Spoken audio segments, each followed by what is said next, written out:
अब लिखते हैं double salt and complex salt. इसको समझते हैं बच्चों।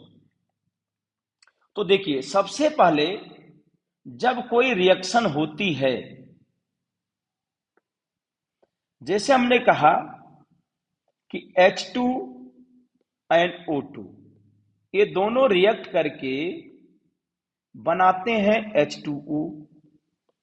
तो जब कोई भी रिएक्शन होती है तो जो प्रोडक्ट बनता है, प्रोडक्ट, इसकी जो physical property and chemical property, physical and chemical properties are different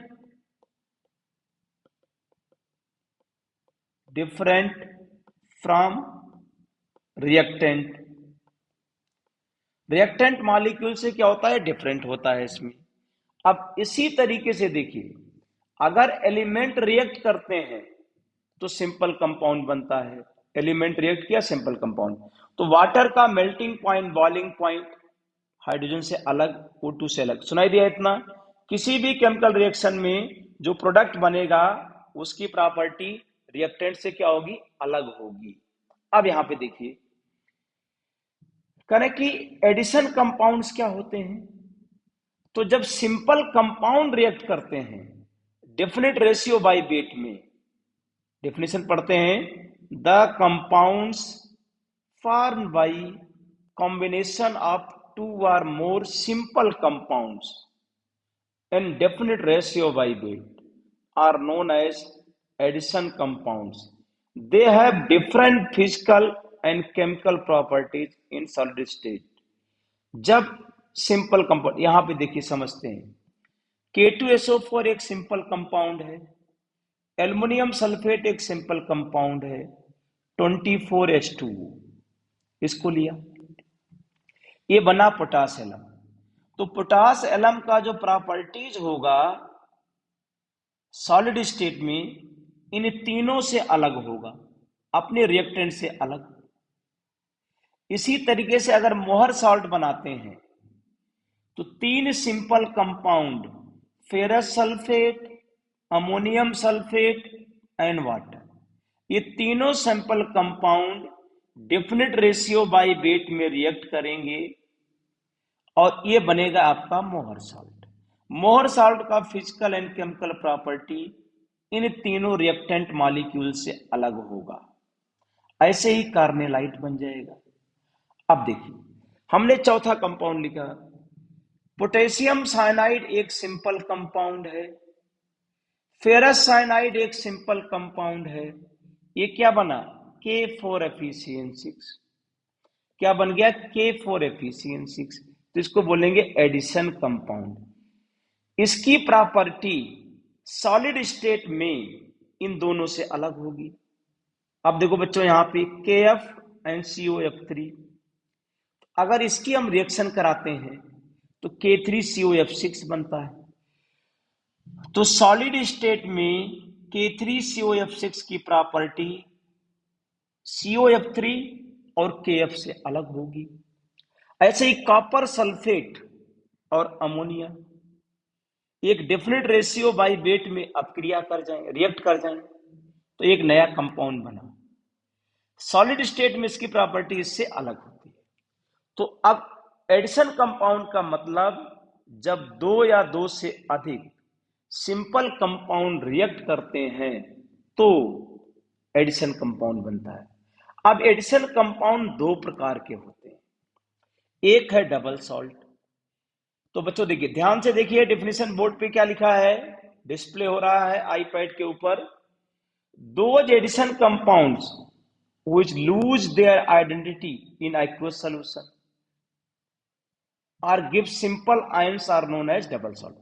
simple सी ये बात कर रहे हैं कि अगर हमने पोटास एलम लिया, पोटास एलम को जल में घोल दें, जल में डिसॉल्व करें, जैसे करें K2SO4 Al2SO4 होल 3 24H2O। अब इसको जल में घोल दीजिए तो क्या बनता है? Simple ion, potassium ion, sulphate ion, aluminium ion, sulphate ion बनेगा। तो जब सॉलिड स्टेट में इसकी प्रॉपर्टी K2SO4 से अलग थी, Al2SO4 से अलग थी, लेकिन जल में घोलते ही ये potassium ion, sulphate ion, aluminium ion बनाया। मतलब जिस तरीके से K2SO4 बिहेव करेगा जल में, उसी तरीके से ये भी बिहेव करेगा। इसका मतलब जल के अंदर, वाटर में, ये अपनी पहचान खो देता, अपनी प्रॉपर्टी लॉस कर देता है, इसलिए इसको बोलेंगे डबल सॉल्ट। तो डेफिनेशन फिर से पढ़ो। Those addition compounds which lose their identity in aqueous solution are known as double salt। तो जैसे पोटास एलम है, मतलब जो कॉम्बिनेशन कंपाउंड था, सॉलिड स्टेट में इसकी प्रॉपर्टी रिएक्टेंट मॉलिक्यूल से अलग थी, लेकिन एक्वस सॉल्यूशन में इसकी प्रॉपर्टी बराबर हो गई, तो बोलेंगे डबल सॉल्ट। आ गया बच्चों समझ में? अब आता है कॉम्प्लेक्स सॉल्ट। तो those addition compounds which retain their identity in aqueous solution, क्या मतलब समझाते हैं।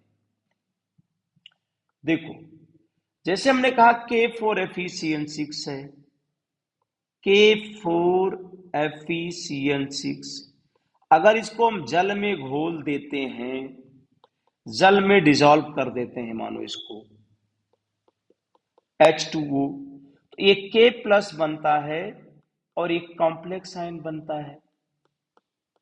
ये कॉम्बिनेशन कंपाउंड है।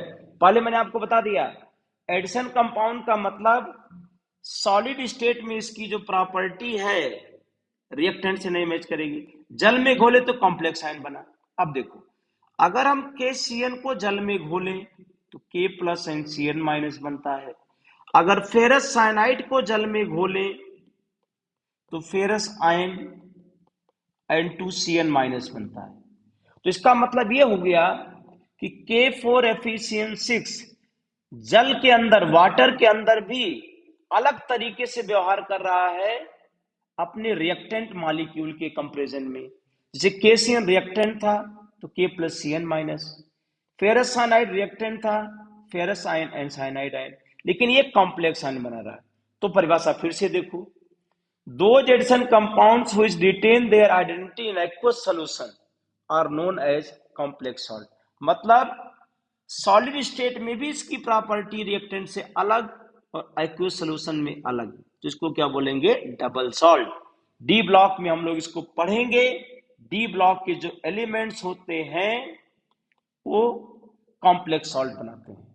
तो हमने फर्स्ट क्लासिफिकेशन कर दिया यहाँ पे आपका बाय नेम। तो बाय नेम में हमने सॉल्ट को क्लासिफाई किया, यहाँ पे normal salt, acid salt, base salt, mix salt, double salt and complex salt. Thank you.